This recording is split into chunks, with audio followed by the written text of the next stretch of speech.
ये बहुत अच्छी कहानी है, तो जरा ध्यान से सुनिए। इस कहानी का शीर्षक है पिता की प्रार्थना। एक बार पिता और पुत्र जलमार्ग से यात्रा कर रहे थे और दोनों रास्ता भटक गए। फिर उनकी नौका भी उन्हें ऐसी जगह ले गई जहां 2 टापू आसपास थे और फिर वहां पहुंचकर उनकी नौका टूट गई। पिता ने पुत्र से कहा, अब लगता है हम दोनों का अंतिम समय आ गया है। दूर दूर तक कोई सहारा नहीं दिख रहा है। अचानक पिता को एक उपाय सूझा।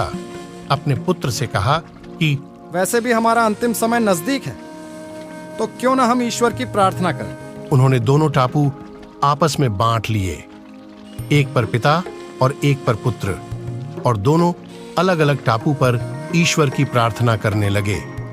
पुत्र ने ईश्वर से कहा, हे भगवान, इस टापू पर पेड़ पौधे उग जाएं, जिसके फल फूल से हम अपनी भूख मिटा सकें। ईश्वर ने प्रार्थना सुनी गई।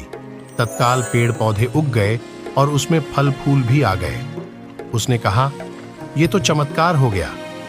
फिर उसने प्रार्थना की, हे भगवान, एक सुंदर स्त्री आ जाए जिससे हम यहाँ उसके साथ रहकर अपना परिवार बसाए।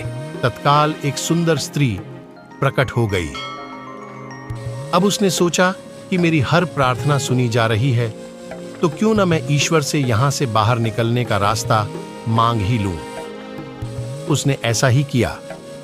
उसने प्रार्थना की, एक नई नाव आ जाए जिसमें सवार होकर मैं यहाँ से बाहर निकल सकूं। तत्काल नाव प्रकट हुई और पुत्र उसमें सवार होकर बाहर निकलने लगा। तभी एक आकाशवाणी हुई, बेटा तुम अकेले जा रहे हो, अपने पिता को साथ नहीं लोगे। पुत्र ने कहा, उनको छोड़ो, प्रार्थना तो उन्होंने भी की, लेकिन आपने उनकी एक भी नहीं सुनी। शायद उनका मन पवित्र नहीं है, तो उन्हें इसका फल भोगने दो ना। आकाशवाणी ने कहा, क्या तुम्हें पता है तुम्हारे पिता ने क्या प्रार्थना की? पुत्र बोला, नहीं। आकाशवाणी बोली, तो सुनो। तुम्हारे पिता ने एक ही प्रार्थना की, हे भगवान, मेरा बेटा आपसे जो मांगे उसे दे देना, और जो कुछ तुम्हें मिल रहा है उन्हीं की प्रार्थना का परिणाम है। हमें जो भी सुख, प्रसिद्धि, मान, यश, धन, संपत्ति और सुविधाएं मिल रही है, उसके पीछे किसी अपने की प्रार्थना और शक्ति जरूर होती है, लेकिन हम नादान रहकर अपने अभिमानवश इस सब को अपनी उपलब्धि मानने की भूल करते रहते हैं, और जब ज्ञान होता है तो असलियत का पता लगने पर पछताना पड़ता है। धन्यवाद।